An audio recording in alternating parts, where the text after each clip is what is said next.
Salah satu cabang ilmu ekonomi adalah ilmu ekonomi moneter. Kebijakan moneter adalah suatu kebijakan ekonomi yang dibuat guna mengatur perekonomian melalui jumlah uang yang beredar.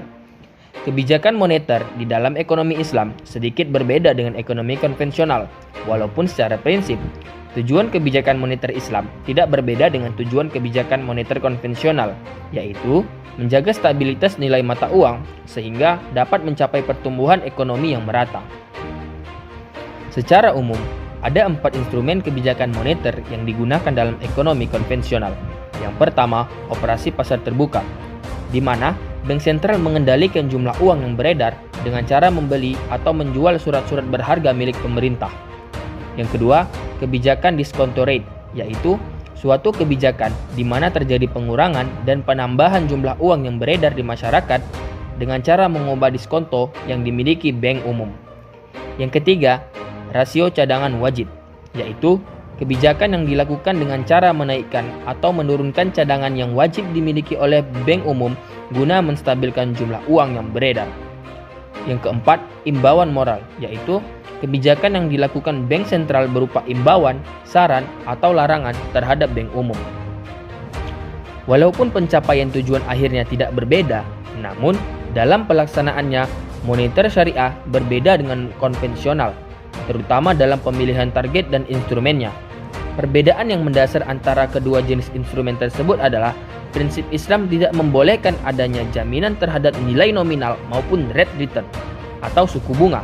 Hampir semua instrumen kebijakan moneter konvensional maupun surat berharga yang menjadi underlyingnya mengandung unsur bunga. Oleh karena itu, instrumen-instrumen konvensional yang mengandung unsur bunga seperti diskonto rate, open market operation, dengan sekuritas bunga yang ditetapkan di depan tidak dapat digunakan pada pelaksanaan kebijakan moneter berbasis Islam, karena bunga termasuk ke dalam riba yang dilarang di dalam Islam. Secara mendasar, terdapat beberapa instrumen kebijakan moneter dalam ekonomi Islam. Yang pertama adalah rasio cadangan wajib, yaitu suatu persentase tertentu dari simpanan bank yang harus dipegang oleh bank sentral. Jika bank sentral ingin mengontrol jumlah uang yang beredar, maka dapat menaikkan atau menurunkan rasio cadangan wajib. Yang kedua, imbauan moral. Bank sentral dapat membujuk bank-bank umum untuk meningkatkan permintaan kredit sebagai tanggung jawab mereka ketika ekonomi berada dalam keadaan depresi.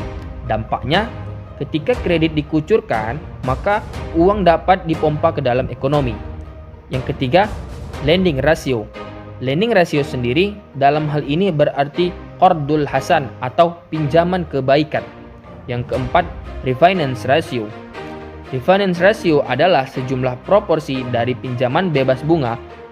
Ketika refinance ratio meningkat, pembiayaan yang diberikan meningkat.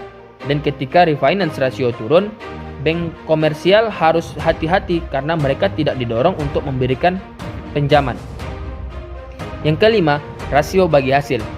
Karena di dalam ekonomi Islam tidak mengenal bunga, melainkan dikenal bagi hasil, maka bank sentral dapat menggunakan rasio bagi hasil sebagai instrumen moneter, di mana ketika bank sentral ingin meningkatkan jumlah uang yang beredar, maka rasio keuntungan untuk nasabah akan ditingkatkan. Yang terakhir adalah Islamic Sukuk.